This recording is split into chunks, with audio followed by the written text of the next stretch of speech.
अंतर्गत पाठ 1 पादपों में पोषण के प्रश्न उत्तरों को हल करेंगे। आइए हम देखें अध्याय 1 पादपों में पोषण।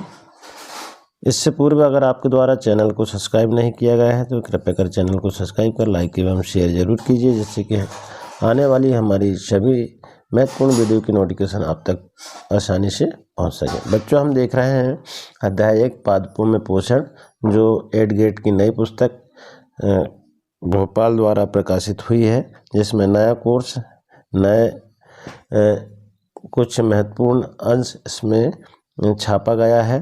तो हम इस 8 ग्रेड की पुस्तक से ही अपनी वार्षिक परीक्षा की तैयारी करेंगे, जिसमें विकल्पी प्रश्न भी है और सही जोड़ी भी है और रिक्त स्थान पर भी है। तो आइए हम देखते हैं पाठ की पूर्व तैयारी। हमें अपना भोजन पेड़ पौधों से प्राप्त होता है। पौधे अपना भोजन वातावरण से स्वयं निर्मित करते हैं, इसलिए पौधों को स्वपोषी एवं पोषण विधि को स्वपोषी पोषण कहते हैं। पौधे के विभिन्न भाग जड़, तना, पत्तियां, पुष्प एवं बीज हैं। पौधे निम्न पोषक पदार्थ किससे प्राप्त करते हैं, आओ मिलान करके देखें। जैसे हम देखेंगे ए और बी। सूर्य से क्या प्राप्त होता है, सूर्य का प्रकाश। जड़ से पानी एवं पोषक तत्व। पत्तियों से क्लोरोफिल और वायुमंडल से CO2 गैस। तो इस तरह से हम जोड़ी का मिलान कर देंगे। इसके बाद देखेंगे हम रिक्त स्थानों की पूर्ति दिए गए विकल्पों से चुन करके कीजिए। अब विकल्प क्या दिया हुआ है, शब्द विकल्प भरने के लिए खनिज लवण, क्लोरोफिल, कीटभक्षी, कार्बन डाइऑक्साइड और पोषण, इनको हमको उचित जगह पर भरना है। तो हम देखें, पहला भोजन के घटक कार्बोहाइड्रेट, वसा, प्रोटीन, विटामिन और खालिस्तान है। तो यहाँ खनिज लवण आ जाएगा, खनिज लवण है। दूसरा है पादप जल, क्लोरोफिल, खालिस्तान एवं सूर्य प्रकाश की सहायता से अपना भोजन स्वयं बनाते हैं। तो क्या बनाते हैं, कार्बन डाइऑक्साइड, यहाँ पर आ जाएगा। इसके बाद देखेंगे हम अगला, पादपों में हरे रंग का वर्णक खालिस्तान पाया जाता है, जो प्रकाश संश्लेषण में सहायता करता है। तो यहाँ पर आ जाएगा क्लोरोफिल। अगला प्रश्न है, घटपर्णी एक खालिस्तान पौधा है। तो घटपर्णी किसे कहते हैं, कीटभक्षी पौधा को कहते हैं। तो कीटभक्षी यहाँ पर भर देंगे। इसके बाद देखेंगे बच्चों, सहजीवी अपना आवास एवं खालिस्तान तत्व एक दूसरे के साथ बांटते हैं। क्या बांटते हैं, पोषक बांटते हैं। तो पोषक यहाँ पर भर देंगे। अगला प्रश्न है हमारे लिए, निम्नलिखित विकल्पों में से सही विकल्प चुन करके लिखो। अब यहाँ पर विकल्प दिया हुआ है। प्रश्न पहला देखें हम, तो पौधे एवं सजीवों में भोजन ग्रहण करने एवं इसके उपयोग की विधि को कहते हैं। 4 ऑप्शन दिया हुआ है यहाँ पर, भोजन, पोषण, श्वसन और उत्सर्जन। तो इसमें बी वाला जो है पोषण सही आंसर आ जाएगा।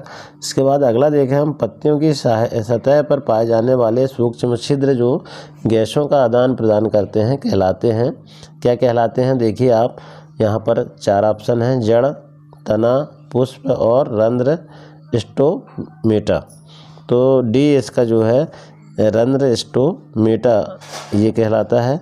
अगला देखें हम, ऐसी प्रणाली जिसमें जीव किसी मृत एवं विघटित पदार्थों से पोषक तत्व प्राप्त करते हैं, उस पोषण विधि को कहते हैं। क्या कहते हैं, देखिए आप, ए में सहजीवी पोषण, बी में मृतजीवी पोषण, सी में परजीवी पोषण और डी में स्वपोषी पोषण। तो इसके लिए सही आंसर है बी, मृतजीवी पोषण। अगला है, पादपों को प्रोटीन निर्माण के लिए किस तत्व की अधिक आवश्यकता होती है, किस तत्व की होती है प्रोटीन निर्माण के लिए। यहाँ पर दिया हुआ है हाइड्रोजन, नाइट्रोजन, क्लोरोफिल, क्लोरीन या फ्लोरीन। तो इसमें बी सही है, नाइट्रोजन, इसमें सही आंसर आ जाएगा। अगला है, रेगिस्तान में पाया जाने वाला ऐसा पौधा जिसकी छाल दवा के काम आती है और उसकी लकड़ी में कीड़ा नहीं लगता, इस पेड़ की फलियां की सब्जी बनाई जाती है। तो यहाँ पर नागफनी दिया हुआ है, खेजड़ी, बबूल, मदार। तो इसका सही आंसर हो जाएगा बी, खेजड़ी। इसके बाद देखेंगे अगला प्रश्न हम, ऐसा पौधा जिसकी पत्तियां घड़े के आकार में बदल जाती है तथा छोटे छोटे कीड़े मकोड़े का शिकार करता है।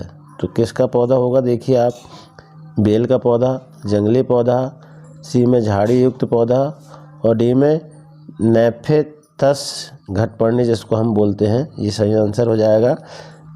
इसके बाद देखेंगे हम, मैं एक पाइप जैसी संरचना हूँ और विशेष कोशिका से बनी हूँ। मेरा मुख्य कार्य पादपों में मृदा से जल और पोषक तत्वों का परिवहन करना है। बताओ मैं कौन हूँ। तो यहाँ पर 4 ऑप्शन दिए हुआ है। नंबर 1 फ्लोएम, जाइलम, सी रंध्र और मूलरोम। तो इसका ए वाला जो ऑप्शन है फ्लोएम, ये सही आंसर है।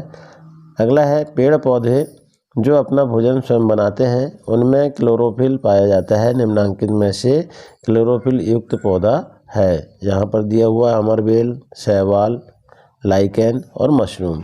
तो इसका बी सही आंसर है, शैवाल सही आंसर हो जाएगा। इसके बाद देखें हम, यहाँ पर प्रश्न अति लघुत्तरी वाले हैं। पोषण किसे कहते हैं? भोजन के मुख्य प्रमुख घटकों के नाम लिखिए। यहाँ पर हम देखें उत्तर कैसे लिखेंगे, देखें बच्चों हम, सजीवों द्वारा भोजन ग्रहण करने एवं इसके उपयोग की विधि को पोषण कहते हैं। भोजन के प्रमुख घटक है कार्बोहाइड्रेट, प्रोटीन, वसा, विटामिन एवं खनिज। अगला प्रश्न देखें, इसमें हम, पौधे के किस भाग को पौधे की खाद्य फैक्ट्रियाँ कहा जाता है और क्यों? तो पत्तियों को पौधे की खाद्य फैक्ट्रियाँ कहा जाता है क्योंकि हरी पत्तियों के द्वारा ही पादप के लिए भोजन बनाने की प्रक्रिया संपन्न होती है। अगला प्रश्न देखें हम, मरुस्थलीय पादपों में पत्तियां सल्क और सूल रूपी हो जाती है क्यों? तो मरुस्थलीय पादपों में बाष्पोत्सर्जन द्वारा जल क्षय को कम करने के लिए पत्तियां सल्क अथवा सूल रूपी हो जाती है। इस तरह से इसके उत्तर को लिख देंगे। इसके बाद देखेंगे अगला, क्या हरी पत्तियों के अतिरिक्त अन्य वर्ण रंग की पत्तियां भी प्रकाश संश्लेषण की क्रिया करती है? जी हाँ, हरी पत्तियां के अतिरिक्त अन्य वर्ण रंग की पत्तियां में भी क्लोरोफिल होता है, परंतु इन पत्तियों में उपस्थित लाल, भूरे अथवा अन्य वर्ण क्लोरोफिल के हरे रंग का प्रच्छादन कर देते हैं, अर्थात ढक लेते हैं। इसके बाद देखेंगे हम, जड़ द्वारा अवशोषित जल एवं खनिज पत्ती किस प्रकार पहुँचते हैं? तो उत्तर देखेंगे हम, जड़ द्वारा अवशोषित जल एवं खनिज वाहिकाओं द्वारा पत्तियों तक पहुँचाए जाते हैं। ये वाहिकाएं नली के समान होती है। इसके बाद अगला लघुत्तरी प्रश्न है जिसमें हम देखेंगे, स्वपोषी तथा विषमपोषी को वर्गीकृत कीजिए। जो पौधे अपने लिए स्वयं भोजन संश्लेषित करते हैं ऐसे पादपों को स्वपोषी कहते हैं और ऐसे पौधे जो अन्य पादपों द्वारा संश्लेषित भोजन ग्रहण करते हैं विषमपोषी कहलाते हैं। इस तरह से हम इनके उत्तर को लिख देंगे। अगला प्रश्न देखें हम, पादपों में सहजीवी संबंध को उदाहरण सहित समझाइए। तो यहाँ देखें हम उत्तर, कुछ जीव एक दूसरे के साथ रहते हैं तथा अपना आवास एवं पोषक तत्व एक दूसरे के साथ बांटते हैं, इसे सहजीवी संबंध कहते हैं। उदाहरणतः देखिए आप, कुछ कवक वृक्षों की जड़ों में रहते हैं। वृक्ष कवक को पोषण प्रदान करते हैं, बदले में उन्हें जल एवं पोषकों के अवशोषण में सहायता मिलती है। आगे देखें हम प्रश्न, परजीवी एवं मृतजीवी को उदाहरण से समझाइए। तो ऐसे जीव जो भोजन के लिए अन्य जीवों पर आश्रित होते रहते हैं परजीवी पौधे कहलाते हैं, तथा ऐसे जीव जो किसी मृत एवं विघटित जैविक पदार्थों से पोषण तत्व प्राप्त करते हैं मृतजीवी कहलाते हैं, जैसे कवक।